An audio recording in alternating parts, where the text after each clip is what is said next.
Dr. Ngqapheli Mchunu, research specialist at the Human Sciences Research Council, also known as HSRC. Good afternoon, Doctor. Thank you very much for joining us on the program. So today, essentially, what we've heard, even from our senior reporter there, we've been taken through the WhatsApp messages between Vusimuzi Kat Matlala and Brown Mokgotsi. And many would know Vusimuzi Matlala as an attempted murder suspect, and Brown Mokgotsi being what is termed an associate of Minister Senzo Mchunu. Now, the picture that is forming from the communication is one of a closer proximity to the minister on the part of Mr. Mokgotsi, Mokgotsi who seems to have easy access to sensitive police information, is somebody that can go and dispense cash to delegates or to party members who are supposed to essentially guard the interests or secure the interests of criminal cartels. Your views on just the testimony we've heard thus far? Good afternoon, Fundo, and good afternoon to your viewers. I think the commissioner's statements today and his testaments highlight that most of what General Mkhwanazi said is actually playing out in the public. And this will date back to that infamous July 6th presser that he made. Himself and the National Commissioner have essentially corroborated their evidence. It will now obviously be up to the minister and others who are implicated, because they will have the opportunity to speak and sort of give clarity where needed for them to show that what is being alleged by Khumalo, Mkhwanazi and Masemola is not true. So it remains to be seen. However, at the point, it really does paint a very grim picture of rampant corruption, patronage, and compromising of the country's intelligence, really. One wonders, honestly, that if ever Brown Mokgotsi is summoned to come before the commission, what exactly would be the response to some of this, if indeed these messages are authenticated?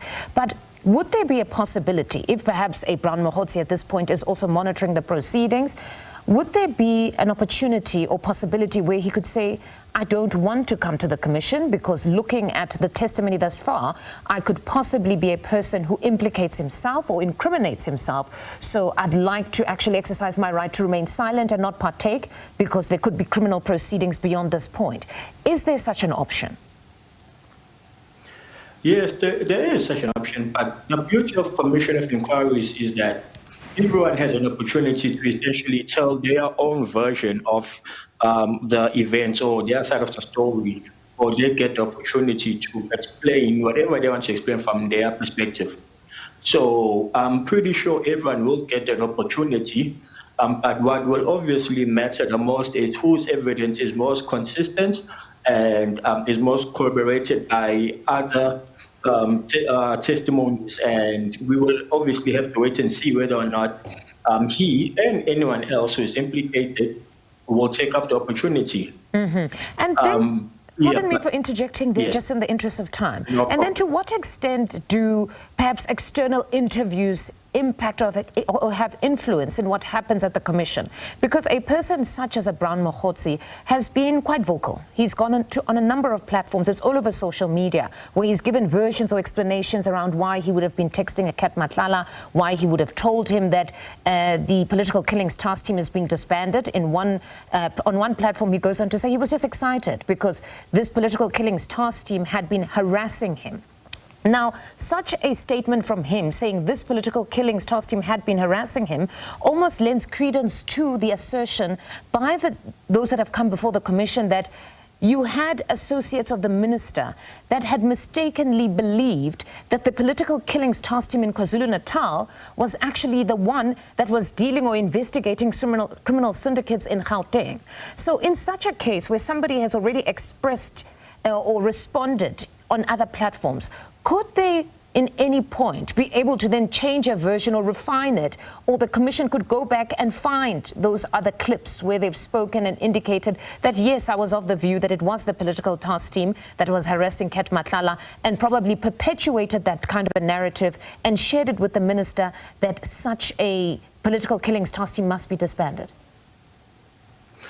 Yes, absolutely. The commission can use that evidence, particularly if those who are implicated are not willing to appear before the commission. However, if those who are implicated, like Brown himself, if he was willing to speak on other platforms, it would be difficult to see why he wouldn't be willing to speak on this particular platform, given the legitimacy it holds in terms of the findings from the commission itself and what it may result in and the long-term implications. So it would probably be in his interest for him to come and speak and for himself.